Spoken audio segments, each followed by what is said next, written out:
for the Prime Minister, that he wanted to have a blackface. He took great pride in that too. Longtime Liberal MP Judy Sgro claims that black people love Justin Trudeau even more after seeing him in blackface. I wish I made this up. This clip is incredible. So this was shared by the great Andre Dumise. Make sure you follow him on Twitter. He's a great follow. I'll link to his account below.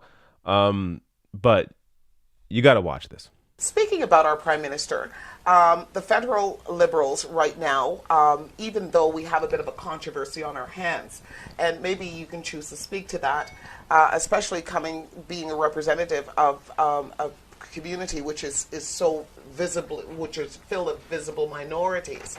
Maybe you can speak to the sentiment that you've been hearing since you've been doing your door knocking, you've been traveling, you're canvassing. Even today, you're out on the road. You took some time off the road to stop into the studio, and then you're going to be back on the road again, campaigning. Can you tell us? Can you speak to any of the controversy right now that we're hearing in regards to our Liberal leader, peer, Justin Trudeau? Well, I think it's very sad that something that was, first off, something that was done 20 years ago to begin with.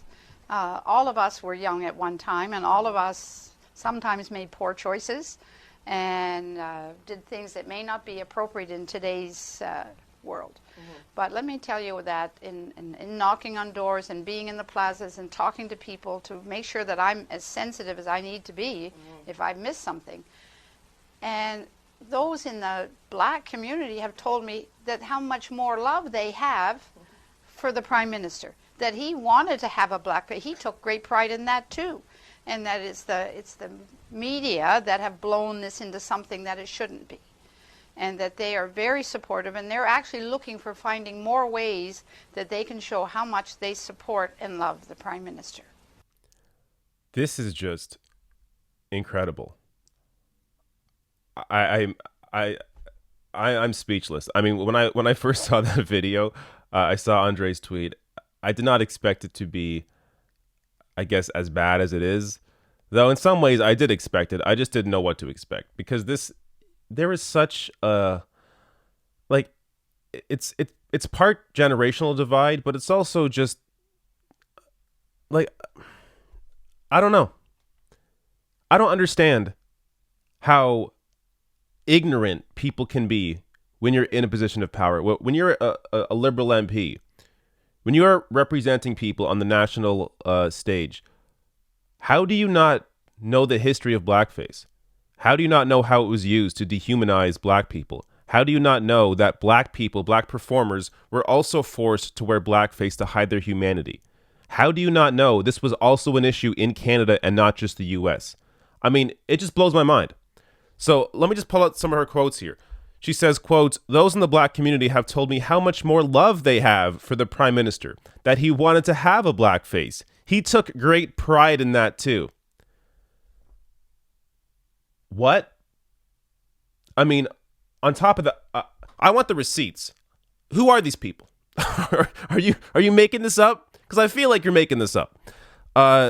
Also, she says here, all of us were young at one time and did things that may not be appropriate in today's world. Yes, all of us were young at one time, but what Trudeau did back then was inappropriate back then as well as now. So just because you weren't aware of it doesn't mean that it wasn't wrong. And it actually contradicts what Trudeau himself said about this. So as Vice points out, the comments contradict Trudeau's official stance on the issue. He has repeatedly said that he didn't know it was wrong back then, but he does now. So this is not about today's world. This was always wrong. Just many white people didn't know. And if you're somebody like Justin Trudeau, who was the Prime Minister's son, there's a little more responsibility on you to be a little more aware of the world around you. And you have the resources, you have the ability to be educated on these issues, and you weren't. He made a serious mistake back then. It was wrong back then, just as it's wrong now. And Sgro here, she's the MP for Humber River Black Creek, and as Vice points out, 74% of the residents in Sgro's riding are visible minorities. according to Statistics Canada. So I just want to point out here, if you're in this riding and maybe you want to support the NDP candidate in that riding, it is Maria Agumeri, and I'll link to her page below this video. If you want to support a candidate that, actually represents people and can actually win that riding, support the NDP candidate in that riding and get Judy Sgro out.